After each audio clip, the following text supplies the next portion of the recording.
I'm sure it goes without saying that after you're finished working on an image, you want to save the final result.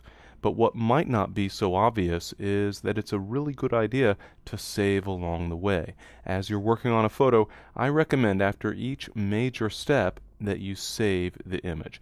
Let's take a look at what that workflow might look like.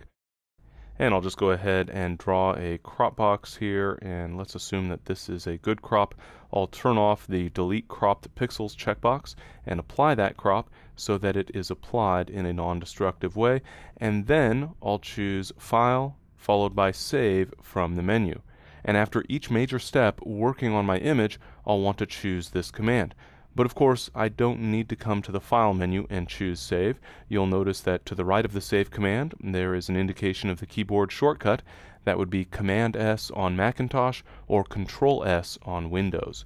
And so, as I perform each additional step, I can simply press Control S on Windows or Command S on Macintosh. So for example, I'll add an image cleanup layer here. I'll rename that layer Cleanup, and I'll just apply some quick and basic cleanup work to the image, not trying to actually perfect the image, but just demonstrating that I'm performing some work on this layer.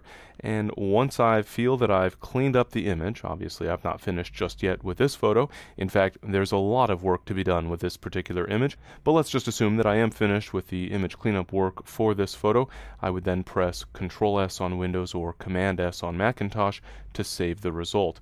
And if I add an adjustment layer, for example, I'll go ahead and add a curves adjustment in order to enhance contrast just a little bit for the photo.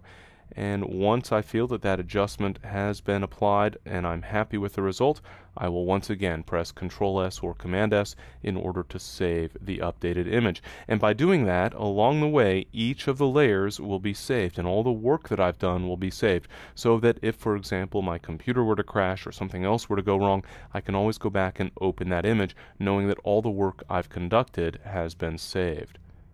It's also especially helpful in the context of a layer-based workflow, since we don't have history after we've closed an image. In other words, I can't just undo a step after I've closed the image and reopened it.